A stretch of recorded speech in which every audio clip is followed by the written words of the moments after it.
3 de junho de 2022. Essa foi a data que estreou a terceira temporada de The Boys. E depois de 2 anos e 10 dias, pra ser mais exato, estreou a sua 4ª temporada.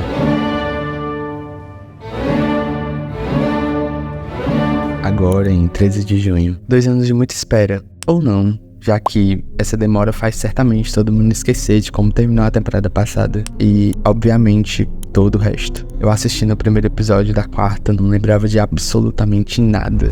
E nem mesmo esquecer do que aconteceu nas temporadas passadas, mas esquecer da existência da própria série, o que faz muitos desistirem pelo meio do caminho, já que o gosto não é mais o mesmo de 2 ou 3 anos atrás. Mas essa demora não se limita apenas a The Boys, já que virou um padrão na indústria. E certamente você também sabe disso. The Boys, nesse caso, teve o lançamento de Envy ano passado, a série do mesmo universo, sendo um caso à parte de todo amontoado de séries que irão voltar daqui a uns meses, mas que completam 2 ou até 3 anos de espera do público que, em sua grande maioria, já cansou de aguardar e chegou num ponto que já até esqueceu da sua existência. Mas por quê? Porque The Boys demorou 2 anos e 10 dias para ter uma continuação e porque esse cenário já se tornou um padrão na indústria atual. Tudo foi se escalando uns 6 ou 5 anos pra cá, em que as séries elas começam a ter um intervalo ainda maior entre suas temporadas, não sendo mais um caso à parte.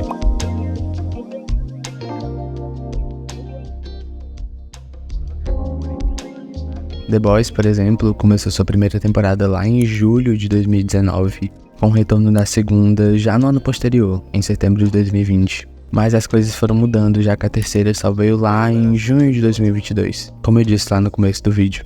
Mas aí você também pode me dizer que é um exemplo à parte, ou que a pandemia tem certo efeito sobre esses atrasos. Bom, em certa parte sim, mas não em sua totalidade. Succession teve a sua primeira temporada em 2018, a segunda em 2019, mas a terceira veio apenas em 2021.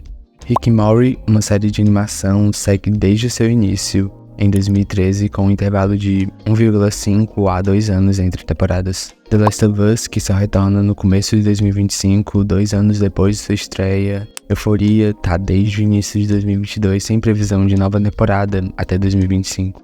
E Stranger Things, então, estreou sua última temporada em maio de 2022, e parece que foi uma vida inteira desde a primeira temporada, em 2016.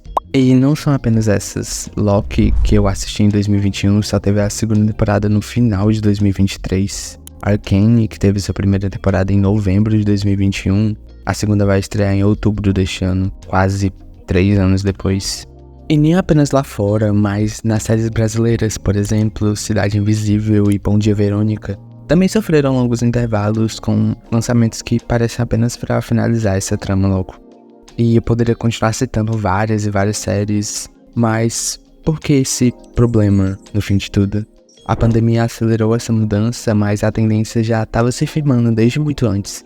E o maior motivo para essa mudança é a era dos streamings, que veio junto com a digitalização do mundo. O real problema da demora de The Boys e de várias outras séries pode também não ser um problema, mas a causa de vários fatores. É fato que a digitalização de tudo iniciou esse novo padrão na indústria. Antigamente, as séries, em sua maioria, elas tinham um intervalo de ano em ano com mais de 20 episódios. Mas a gente também tem uma diferença daquela época para hoje: a TV e o streaming. O ponto não é a qualidade ou a quantidade, mas o meio que está sendo produzido.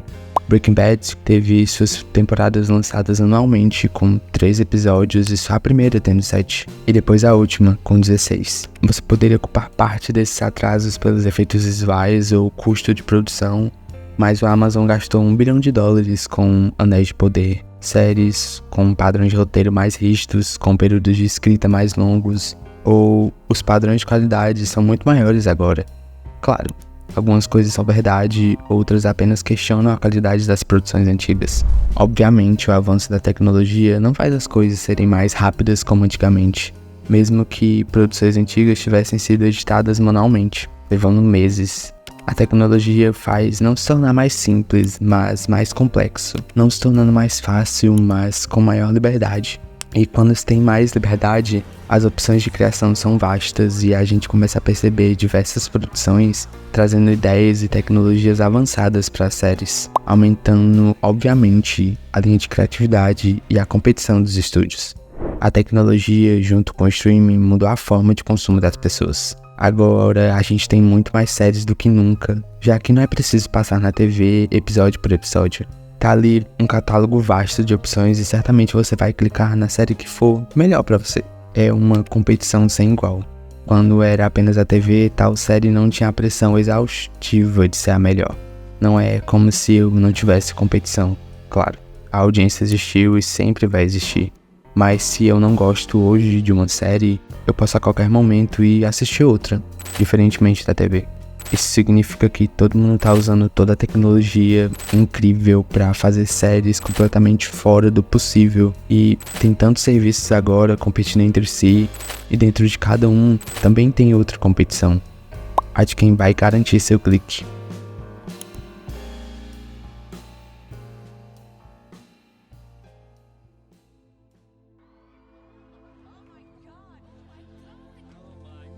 Na TV, quando passava as temporadas de Friends, Sex and the City, Grey's Anatomy e várias outras séries muito populares, as emissoras elas costumavam avaliar o interesse do público semana após semana, em tempo real, enquanto a série era produzida e escrita.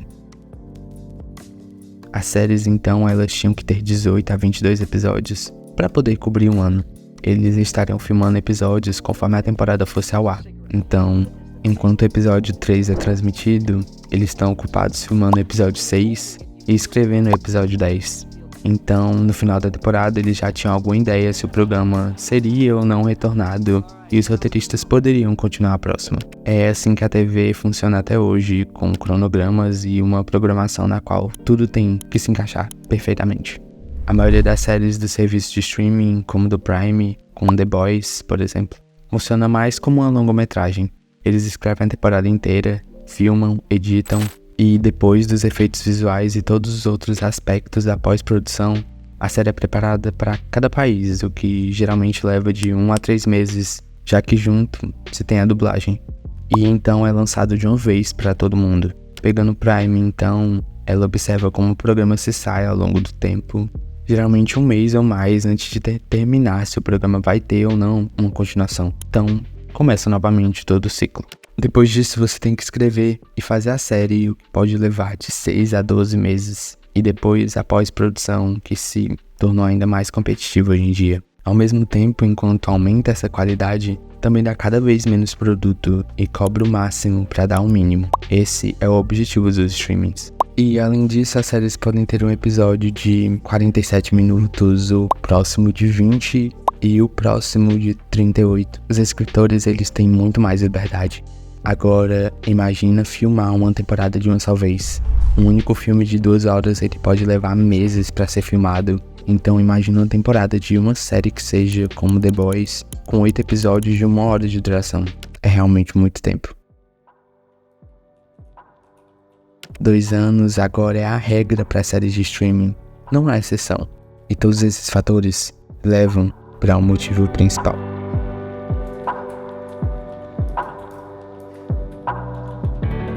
A maneira como se ganha dinheiro na televisão mudou totalmente. Nos anos da TV, o dinheiro era feito com anúncio e distribuição, e com isso também as reprises. Quanto mais episódios você fazia, mais anúncios você exibia e mais rápido conseguia vender seu programa para distribuição, onde você basicamente ganhava dinheiro para sempre, o que era lucrativo tanto para as emissoras como para os atores que ganham e ganharam até hoje com royalties.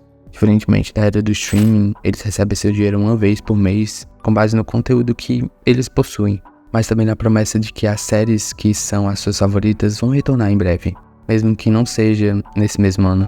Você, então, mantém sua assinatura.